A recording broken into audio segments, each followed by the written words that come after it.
Hi, welcome everyone to NAMI at Noon. I'm Amy Brundle. I'm the Marketing and Communications Manager here at NAMI North Carolina, and we're pleased to have everyone here today for this month's webinar. First of all, as always, we'd like to thank the North Carolina Division of Mental Health, Developmental Disabilities, and Substance Abuse Services for their support of today's webinar. A couple of housekeeping items before we get started. If you have any questions for today's speaker, we're very eager to take them, but we ask that you please put them in the Q&A section down below, and we will answer them towards the end as time permits. We will also be sending out any materials that the speaker provides later on in the week, including the recording of today's session.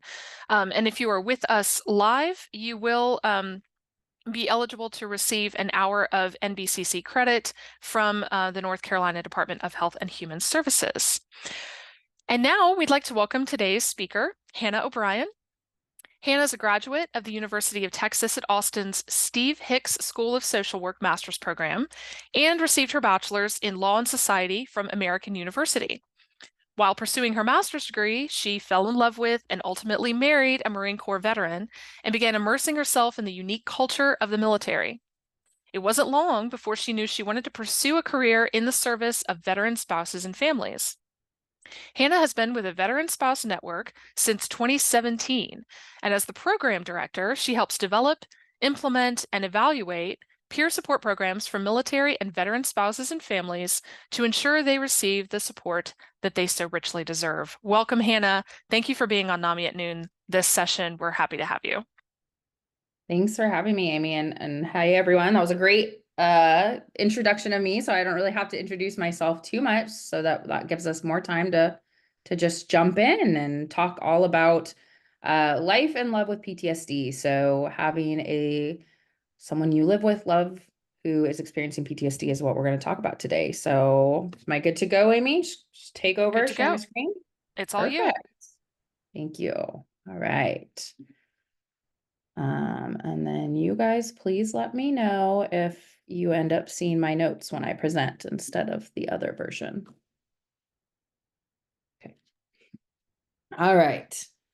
So Amy gave me a great introduction, but whenever I'm speaking on a topic like this, I'd love to be able to say, why should you care about what I have to say about this? So it is my professional background. The Veteran Spouse Network, we provide peer support, education, training to military and veteran spouses, partners, families, couples. And although we never set out to be or said that we were an organization for those with loved ones or veterans with PTSD, I can tell you that the vast majority of those coming to us are the loved ones of someone with PTSD, saying that they're really looking for support around that specifically, that they're struggling as a result of it, and they're also struggling in their relationship with that loved one, and on how to support them. And that's really what they come to us looking for support around. So many of the conversations that we're having in our groups are about PTSD. Amy mentioned my husband is a Marine Corps veteran, and he does have a PTSD diagnosis. So this is something that has very seriously impacted our relationship as we first got together. When the day I met my husband, he told me he had PTSD, and he told me that his previous partner had ended their relationship by saying, F you and your PTSD. And I was in graduate school getting my master's in social work. And so I was like, I got this. Like, okay, he was upfront. I know what PTSD is. Like, I got this. I did not have this. And so we had to work really hard at it. So I do have this personal experience. We have worked over the last decade, individually and as a couple, immensely to figure out how to have a healthy relationship when PTSD is a factor that we deal with still to this day. And now we're a successful, loving couple. We work at it every day, but we have an amazing daughter. And I really don't think we'd be where we were or where we are today if we hadn't have really worked at this. So I just say that to say I live this and I work in this. So it is a passion of mine to support those who may be dealing with PTSD in the house. So that's where I come from. What are we going to talk about today? Of course, my thing does not want to click to the next. Next, please. We really can't talk about what post-traumatic stress disorder is without first making sure we have an understanding of trauma. So we'll talk about that. We'll talk about kind of the individual symptoms that an individual experiences when having a PTSD diagnosis, as well as how that shows up in a relationship. And again, that could be an intimate partner relationship, family, friend, whatever. We're also going to talk about a tool that's been really helpful to me, but also that we use in our curriculum to kind of separate your loved one and kind of separate PTSD and how you can use that as a tool to kind of make headway and have a healthier relationship. Also, how do you support somebody? That's the hardest part. Where to draw the line on behaviors that are maybe not healthy or even potentially abusive.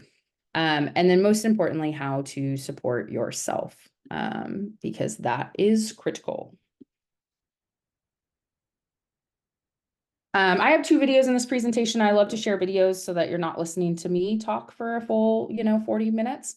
But also because some people just say things better than me. So this is a video by the author Bessel van der Kolk. He's the author of The Body Keeps the Score, which if you have not read it, is an incredible book about how trauma impacts our brain and our bodies and lives in our bodies.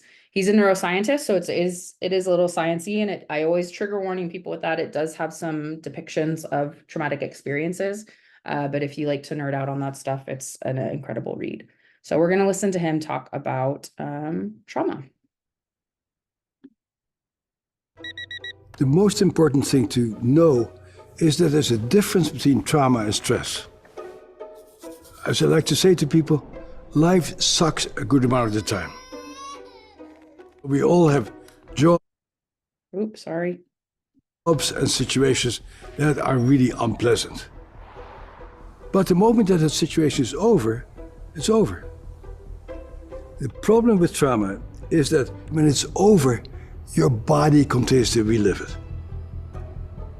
My name is Bessel van der Kolk.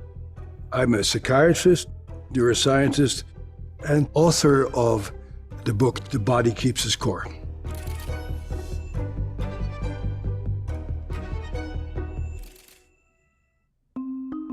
I got interested in trauma on my first day working at the Veterans Administration.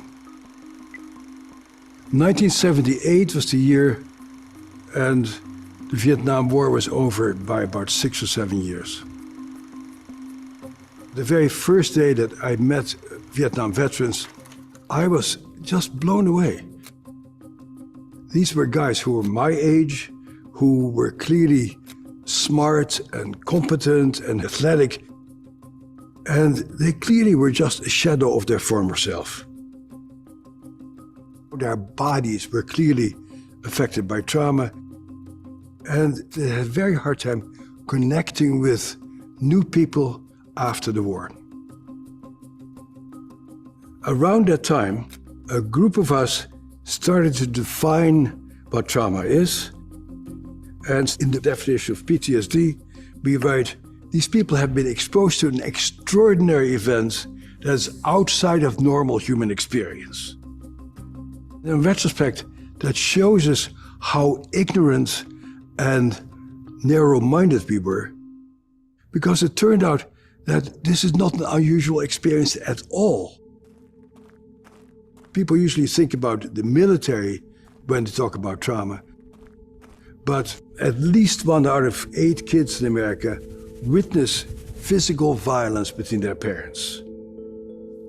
A larger number of kids get beaten very hard by their own caregivers. A very large number of people in general, but women in particular, have sexual experiences that were clearly unwanted and that left them confused and enraged. So, unlike what we first thought, trauma is actually extremely common. There's a lot of debate of what a trauma is to this day. But basically, trauma is something that happens to you that makes you so upset that it overwhelms you. There is nothing you can do to stave off the inevitable. You basically collapse in a state of confusion, maybe rage, because you are unable to function in the face of this particular threat.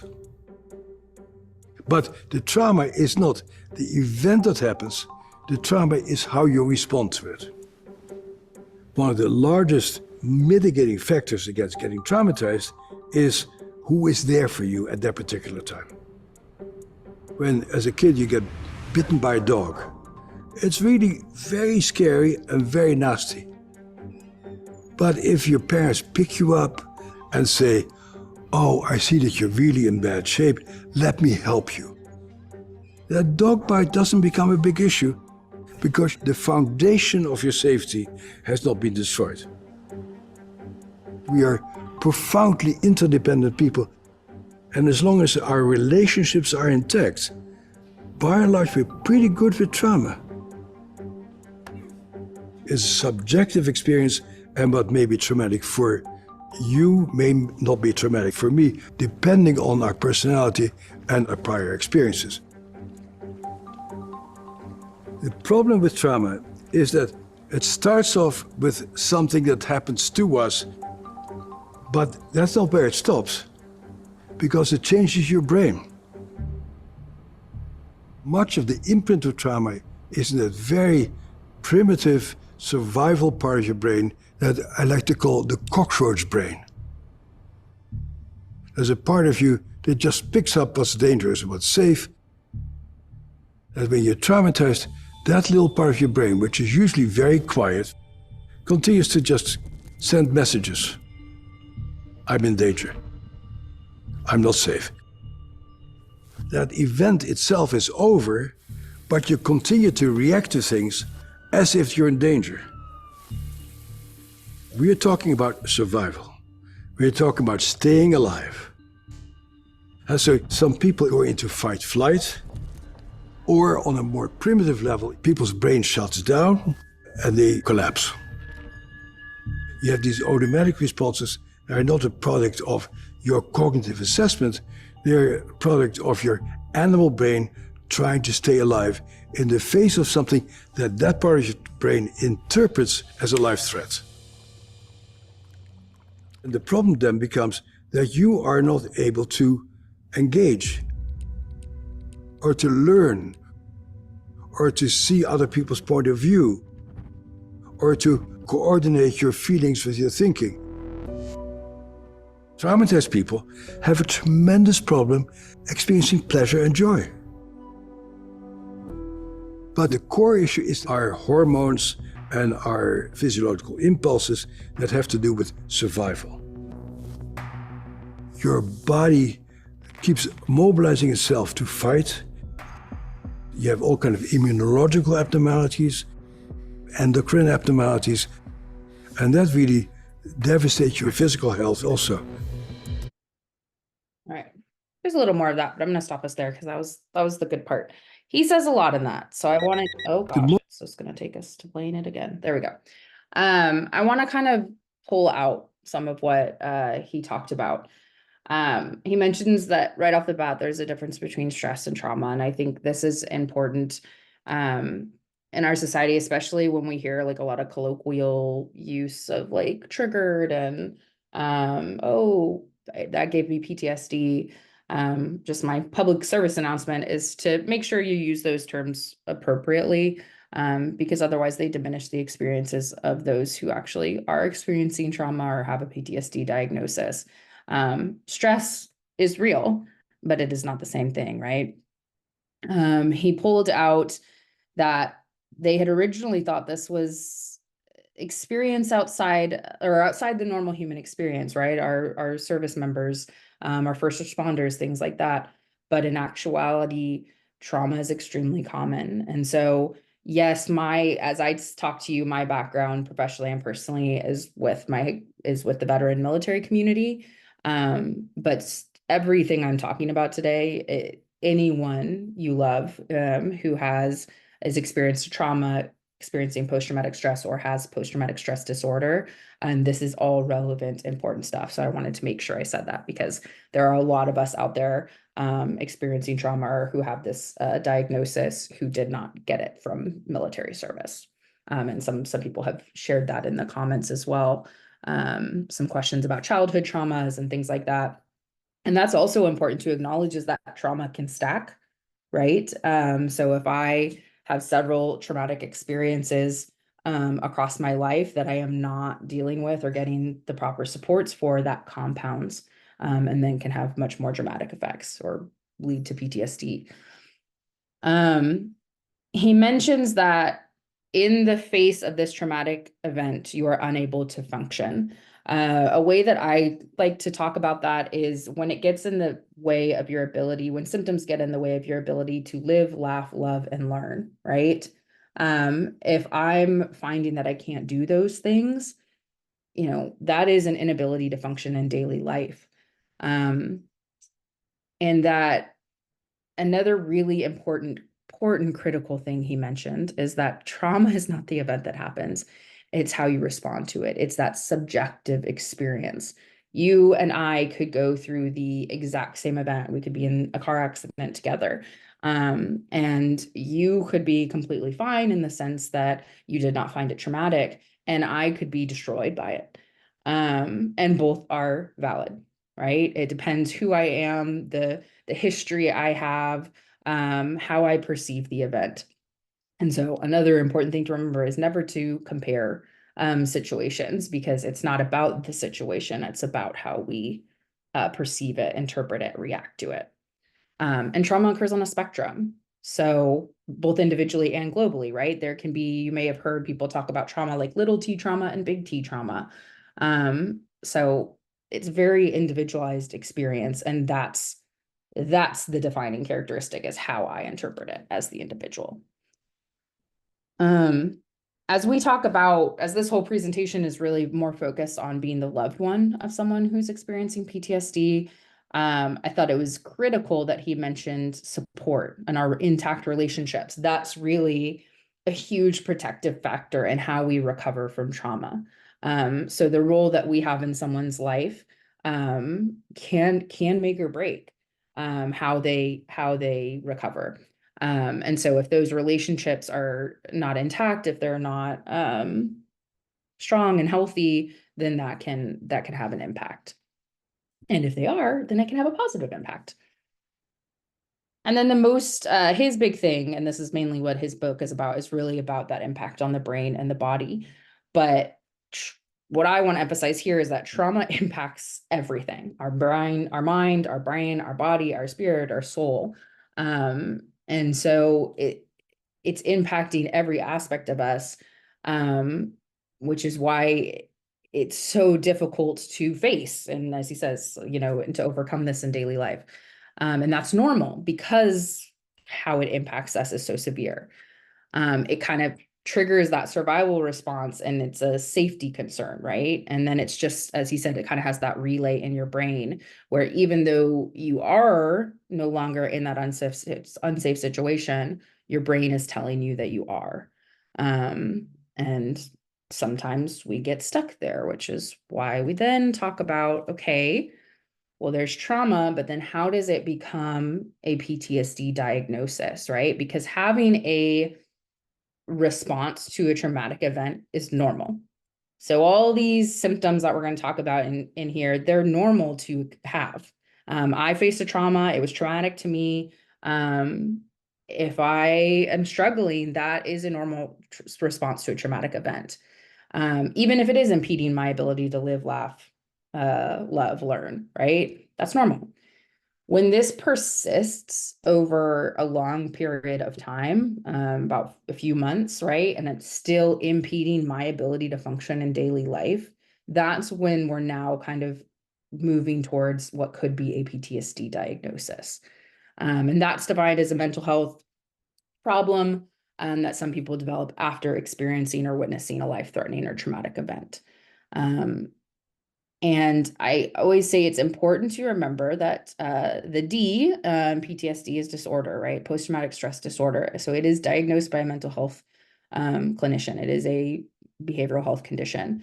And so, although we're going to talk about it, I always tell people we're not here to diagnose our spouse or our brother or our father with PTSD. It is something that has to be diagnosed by a clinician, but it's also important to remember that you don't have to have a diagnosis to be experiencing symptoms of post-traumatic stress. And in fact, if you're not seeking treatment, then you might not have a diagnosis. So being aware of that as well.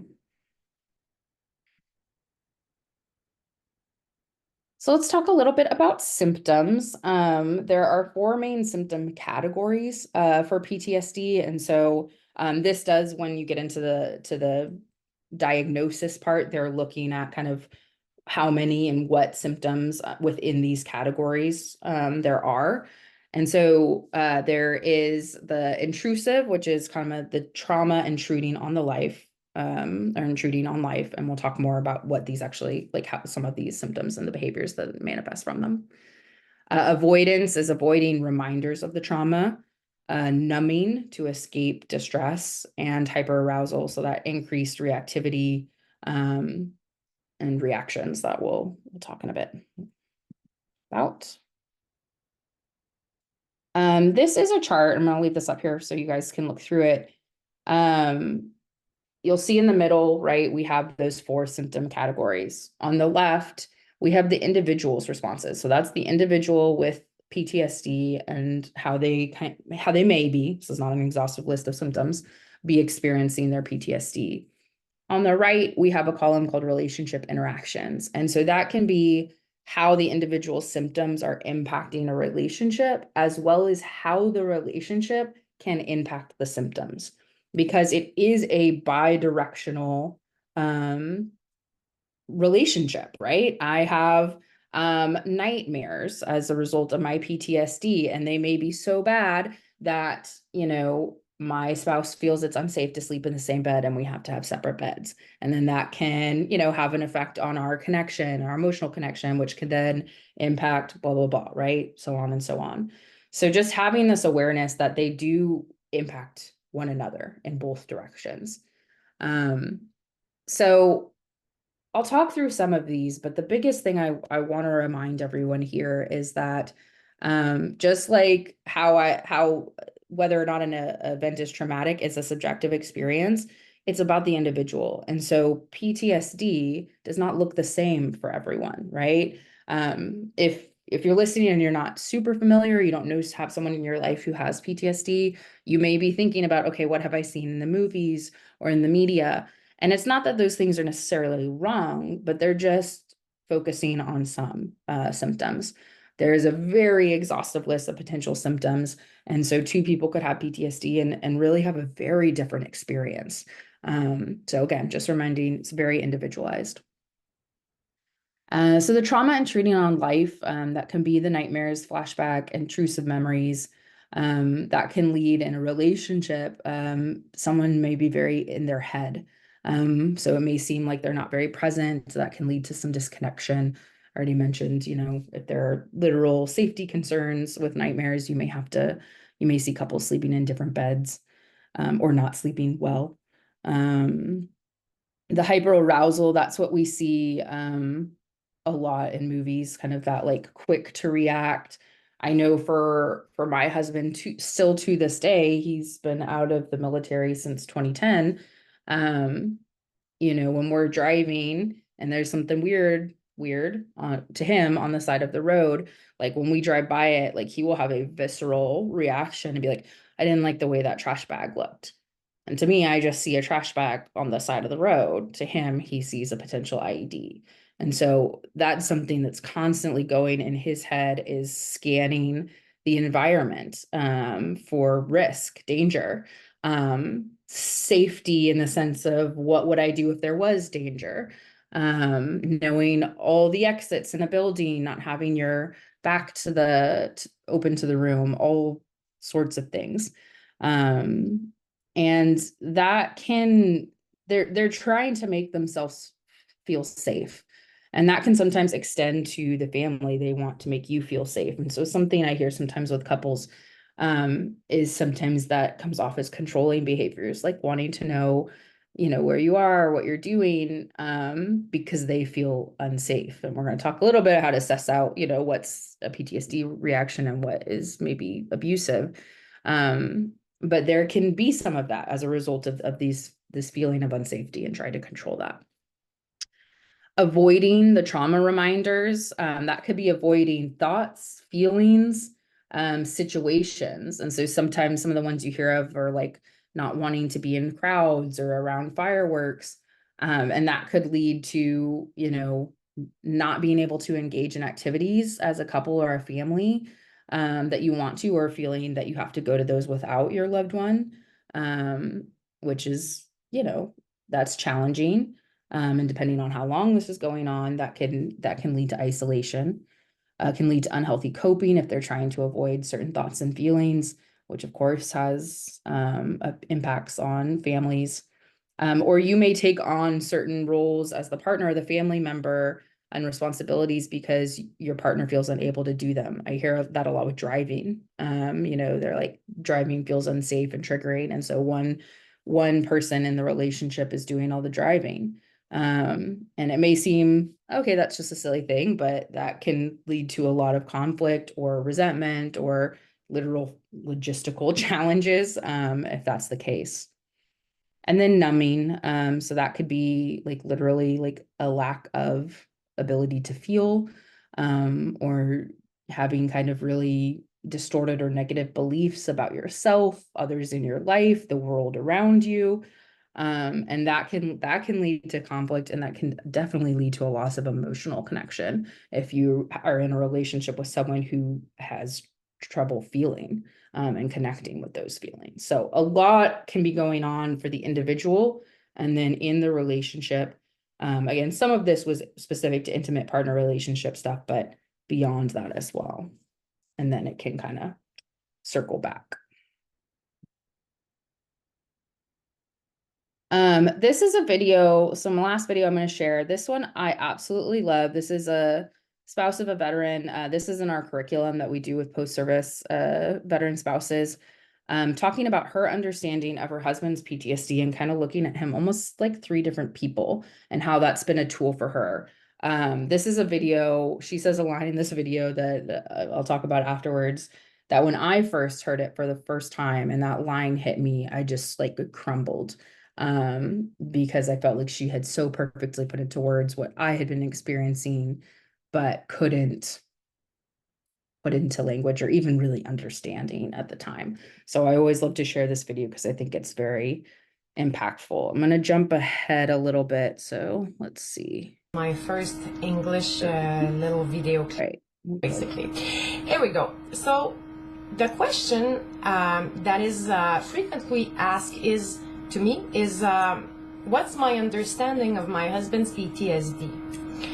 Well, I believe that in order to fully understand my husband's PTSD, I had to be able to recognize him like as layers, if I may say so. Let me share with you what is my understanding with very basic explanations, of course. So first, this way. This is the man I fell in love with. So this is the man I met. This is the man I saw and I keep seeing every day. This is the man I know who exists behind what? Behind his invisible uniform. And his invisible uniform for him is related to his military culture. What his service made him. Basically, for my husband, the notion of respect, order, method, security, productivity, efficiency. These are notions that have become really important to him as a human being. So this is basically why, for me, like for instance, a child is supposed to wash the dishes and forget, of course, to wash the dishes. That becomes like a big thing in our house. Of course, he's offended because these are the values that became very important to him. Not to mention the fact that during his service, he lived in an environment that taught him some behaviors regarding certain situations.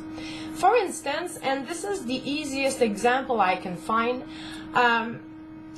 when facing an emotional situation, my husband will absolutely either ignore it or try to make a funny comment about it.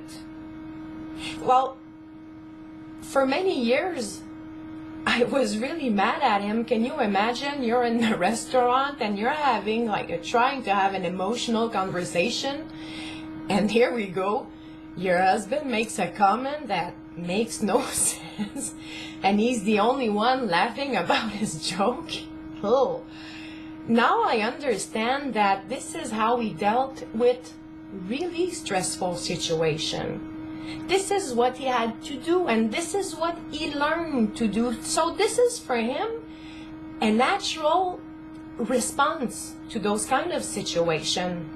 So, to me, it's clear he's a man, and with the man comes an invisible uniform, and this is the man I love, right? But during his service, and while working in an environment that expected him to be some way, to react some way, to think a specific way, he experienced some traumas. He did see things, hear things, smell things, felt things that truly affected his brain, like in a physical wound. So the symptoms of the PTSD, what is left and what I see everywhere on internet, nightmares, anxiety attacks, dissociation, just being so angry, paranoia, and so on and so on. It really is a reality. And for me, when he's struck with a PTSD attack, he's Rambo. So he's the good guy stuck in his military behavior culture. And then there's the PTSD, the huge triangle, is prison sort of thing. And his PTSD is a reaction to a trigger. Now, what is a trigger? That's the funny part. It can be anything. But for me, what is very clear, in my husband's case, it's an emotion. An emotion. Now, what triggers an emotion? Anything. Very quickly. Ding. So, in order for us to have a good life, I'll say it this way, a good life, what I had to do as a caregiver is to really understand and be able to identify very quickly who I'm dealing with.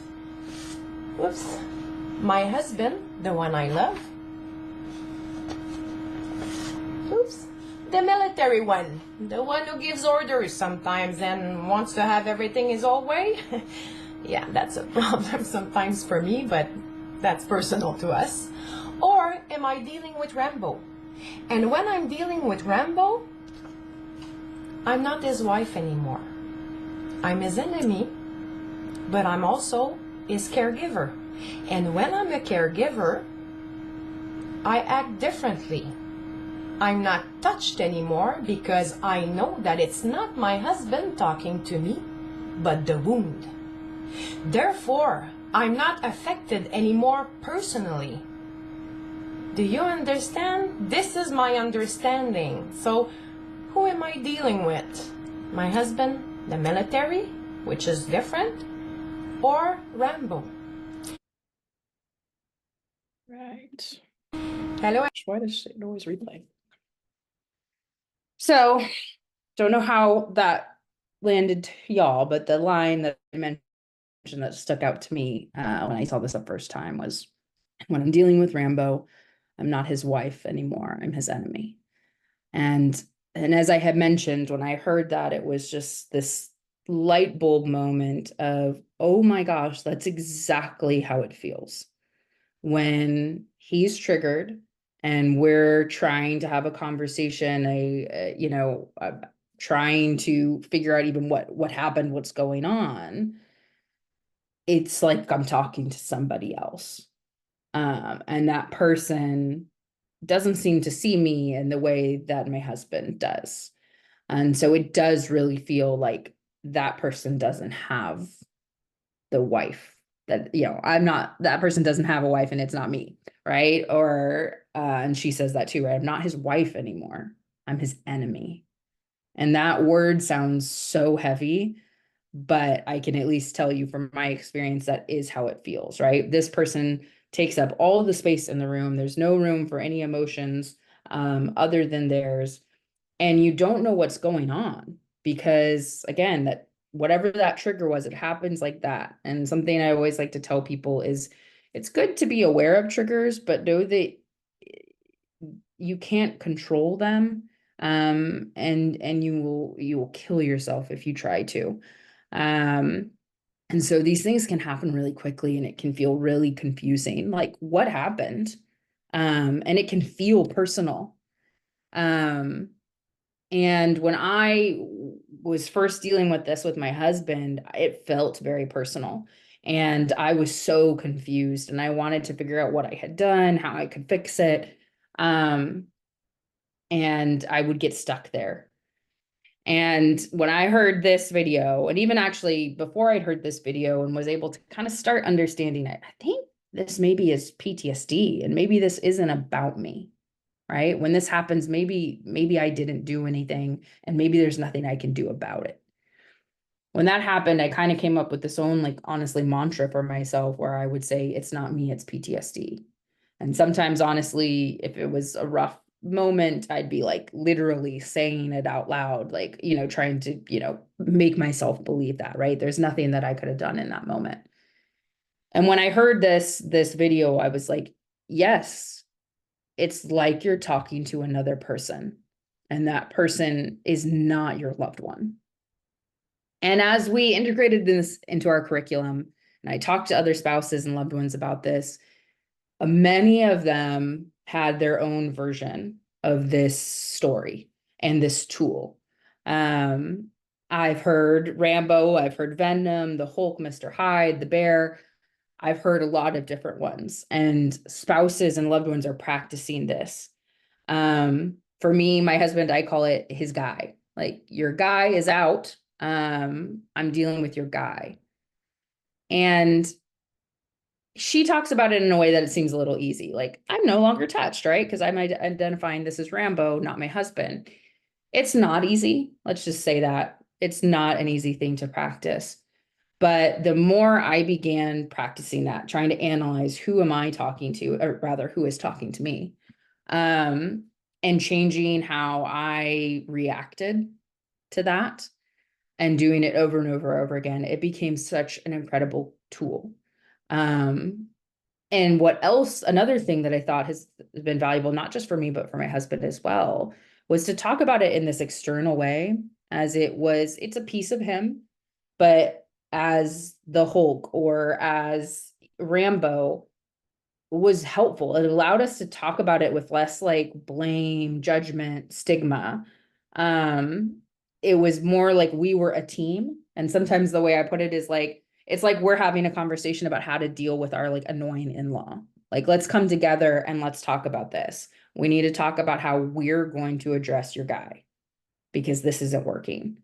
And it made it easier for both of us to be able to have conversations. And I can tell you, and what we'll talk about here next is communication, conversations. That's what's key, is the ability to have that. It also allowed me to have more empathy for him. Empathy, it comes naturally to me in some situations, but when it feels like you're an enemy and you're being attacked, it's not easy to have empathy. And when I started thinking about this as this kind of external thing, PTSD, this external takeover, if you think about the Hulk, for instance, right? Like, Bruce Banner doesn't really love the Hulk most of the time, right? And wants him out of there. Because imagine how frightening of an experience that must be to feel like something inside you is taking the reins. And so when I was able to think about it in that way, it allowed me to have this empathy, more empathy in the moment for my husband about this isn't my husband right now, and how scared must my husband be right now, feeling like he doesn't have a hold, like he's not at the wheel.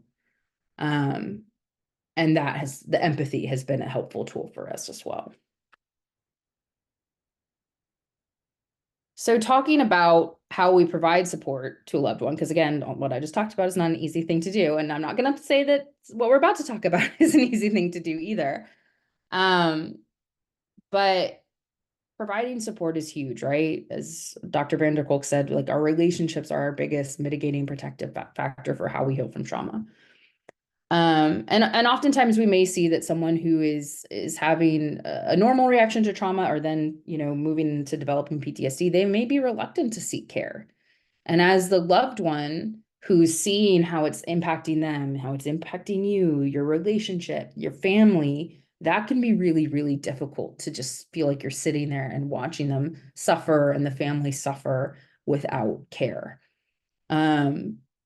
And so what can you do as a loved one? A lot. You can learn to recognize the symptoms. We talked really high level about some of those today, as well as the triggers, right? Can't control triggers, but being aware of them to the best ability that you can is valuable information. Learning about treatment options. I'm not going a ton into treatment today, but there's a lot of evidence-based treatments out there for the individual, even couples. Cognitive behavioral conjoint therapy for PTSD is a couples-based treatment. There's a lot of good treatment out there. Learning how PTSD impacts the relationship. So we're talking some of that today, but I'm going to share at the end. I have a lot of great resources to share with you guys to learn more, educating yourself on that. And then being able to talk to them. Communication. It's honestly, just in any instance with relationships, unfortunately, one of the harder things to do effectively, but the most critical. And especially when you're trying to encourage someone who is struggling to seek care, it's critical. Coaching into care. This is a former, and it actually closed its doors in April, but a VA program that helped loved ones of veterans have those conversations with their veteran about getting them to care when they were reluctant to seek treatment.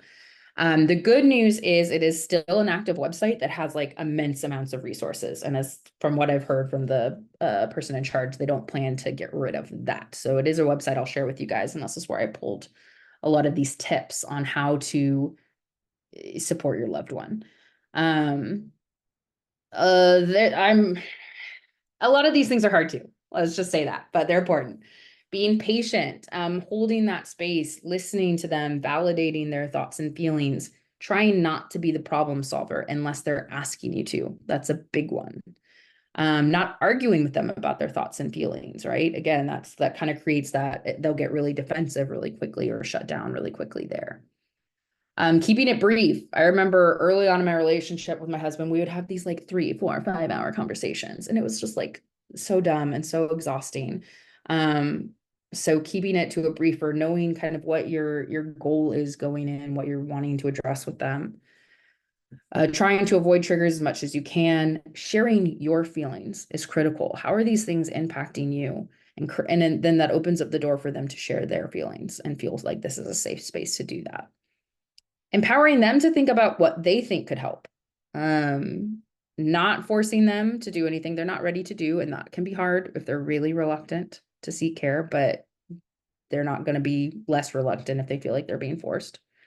And considering the right time for the conversation. So like planning it can be huge. Saying, hey, I want to talk to you about some stuff. Can we find a time that's good for us? Where distractions are limited. So these things are hard to do, but what they do, and you may have a lot of stuff you want to address with somebody, and you may not get to the end goal that you had in a 20-minute conversation, but doing it this way, it creates a safe space where it's increasing the likelihood of future conversations. If we don't practice these things, the conversations can become less productive and less likely to happen, because either person in the relationship feels like this is not a safe environment to come together and talk these things through. I want to make sure we have time for questions, but I do want to briefly talk about the importance of drawing the line between, dealing with symptoms of a loved one with PTSD and abuse. Because we hear a lot from people that they're not sure. They're like, am I in an abusive relationship, or is this normal because I have a loved one who has this mental health diagnosis? Something I like to say is there's a difference between a bad or an unhealthy relationship and an abusive relationship. Abusive relationships, there are clear patterns and things to look out for. It's all about control. The abusive partner is looking for and exploiting vulnerabilities to maintain control over their partner. It's all about creating a sense of fear where the abused partner is forced to make decisions based on fear, based on maintaining safety. The abusive partner in an abusive relationship, the partner is not taking any real responsibility, holding themselves accountable to their actions, or making any real effort to make change. Now, they may say they're sorry and say they're never going to do it, give gifts, this sort of thing, but there's no meaningful taking of accountability and making change. And then this is a big one. There is no partner negotiation in an abusive situation. So there's no space in an abusive situation to come together, share how this, what an X behavior made you feel, what you'd like to see differently. Those conversations aren't happening because the abusive partner will not entertain them. There may be bargaining conversations, but that's where the partner who's facing the abuse is bargaining for their safety. It's not the same thing as that true coming together and trying to talk it out and make an effort to change that behavior together. And those are the big ones. I think that last one is the biggest way to differentiate. And then I do want to talk about the importance of setting boundaries. So even if a behavior, you don't feel you're in an abusive relationship, or you feel this is a behavior as a result of PTSD, it's critical and important to set healthy boundaries in any type of relationship when you believe that a behavior is not okay. Have to communicate how you're being impacted by these things and what you'd like to see change. Again, trying to do that without the judgment or the shaming or the blaming, which is not always easy, but it helps it be a more productive conversation. And again, while the coaching into care model does say don't force them into doing something, that doesn't mean that you can't set boundaries about what you're going to do, right? There's a difference, and that's important to do. So it might be we're not going to fight in front of the kids, or if you're elevated, I may say I need a break and we're not going to engage until you've calmed down. Those are appropriate and healthy boundaries to set, and there are millions more, depending on your relationship, that would be appropriate. And then I just always like to say it's important to remember that just because a relationship is not abusive does not mean it's healthy or that it's the right relationship for you, right? And sometimes people can get stuck feeling like it's not abusive and my partner has this diagnosis, and so I just need to suck it up and deal with it and support them. And those are individual decisions to make. But a relationship can still just not be right for you, and that's ultimately your choice to make. And the best way to be in a relationship, whether you're providing care, living with someone with PTSD, the best thing to do is to prioritize taking care of yourself, whatever that looks like for you. Because when you can get in it and it can be really hard to see anything else. And so when you take that time to care for yourself, whether that's going to therapy, peer support, or just finding those outlets that fill your cup, that can help give you kind of the clarity to see some of this stuff for what it is and how it's impacting you, and how you'd like to move forward in or outside of the relationship. And then I will pop these in the chat here, but these are some great resources. Choosing Therapy, this has a lot of information like we just scratched on the surface, but talking through like how this shows up in relationships, what that looks like. I'll share the VA Coaching into Care, great resources. National Center for PTSD has a lot more information about treatment options if people are interested in that. Love Our Vets is a great book and resource website. So they're like, if you are in a relationship with a veteran with PTSD, that has a whole like database of other resources where you can learn more and engage in services. That's the book I mentioned of the guy we watched in the video. It does have some depictions of traumatic situations. And so I haven't read the book by Dr. Perry, What Happened to You, but I've been told it talks through a lot of the same things, but doesn't have as quite like triggering content. So a lot of people have said this is a really good read for understanding how trauma impacts individuals. So I'm going to stop my screen share and I'm going to put some stuff in the chat, but I just wanted to make sure we had some time for questions. Yeah, and if you have questions, please feel free to go ahead and keep putting them in the Q&As. We have a couple here. One of these is just admitting that her spouse, who's a Navy veteran, she's having a harder time dealing with his trauma and PTSD. And so I thought maybe could we kind of take this in if you met somebody who's just getting started with this journey, what would be some of the first steps that you would encourage her to undertake? Oh, great way to think about that. Educating yourself, right? I told you guys, I thought I knew what it meant to have PTSD. Like I thought I understood that and I was getting a degree in social work. No, really educate yourself, learn as much as you can about what those symptoms look like, how they show up in relationships, because it can kind of help you parse it out. Like what is going on? Because I felt personally that's what I struggled with so much early on was I didn't have like a ruler to measure anything against. I just felt very overwhelmed and lost. So educating yourself on what this even looks like. And then finding and talking to other people who are living this life. I didn't talk a ton about what we do, but we do peer support. And I actually looked for veteran spouse, veteran, family peer support groups when my husband and I had been dating for about a year because we were struggling so much and it didn't exist. I couldn't find it. I asked my professors.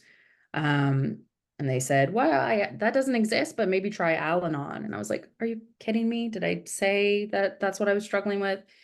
And the moment I got into this community and I surrounded myself with more people who were in relationships with veterans, who had loved ones with PTSD, again, it kind of gave me that ruler to measure my experience against. Is this normal for our situation? And if so, like, what do I even do about it? And hearing from other people who were managing it, maybe had been managing it for quite some time. Or, oh no, this is not normal and we need to get treatment. And then what is treatment? So it can open a door talking to other people who are living the life that honestly, education is critical. But that human to human talking it out and hearing about other people's experiences is really irreplaceable. So finding that if you are in a relationship or a family member of a veteran or a service member, that is what we do. Like that is what we exist to do. So you could definitely find that here. And if you're not, but looking for similar supports, I think Amy will share out all my slides and my information. You can absolutely reach out to me and I can help connect to some other resources. Yeah, and that actually leads to another question, which is, will this recording be released to the public once the presentation is over? The recording is going to be released in an email with some other resources to everyone who registered for today's webinar. And then we will also be posting this video on our NAMI North Carolina YouTube channel, just so that the public at large kind of benefits from this information as well. So that will be sent out. You'll have all of those resources sent out to you by the end of the week. We have a question from somebody who says, my sister is a veteran spouse who is active.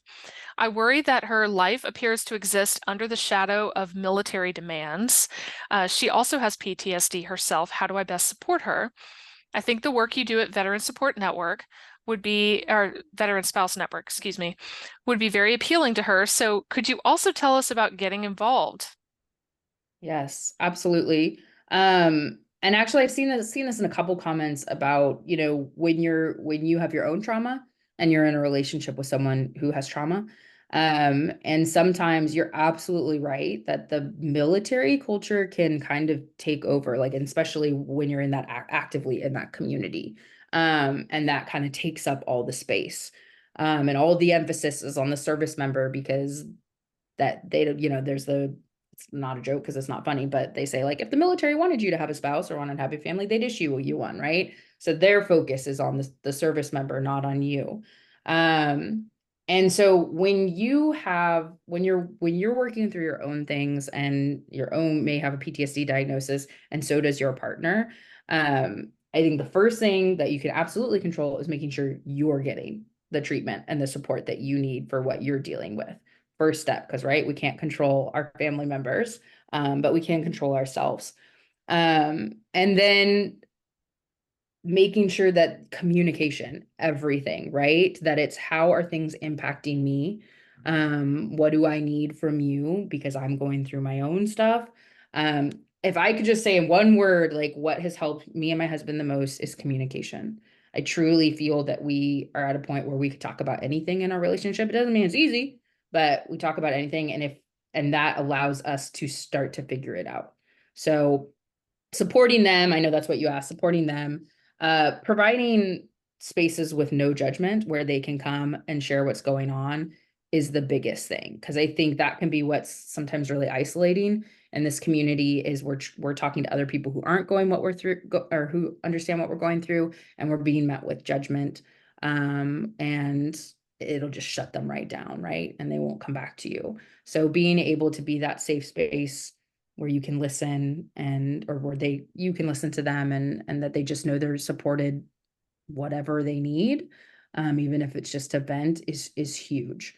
Getting involved with us, I wanted to get to questions, but what I'll share out with you guys, we have a monthly newsletter you can join. It'll have our website, our email. I just realized I can't chat you guys otherwise, unless I'm missing something. I tried to, but I think it's just going to Amy.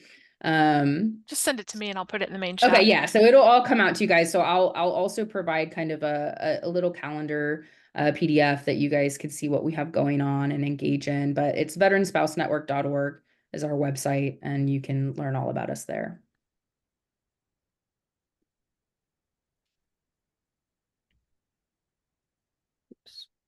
Oh, actually, I added an extra S to that, so try that one.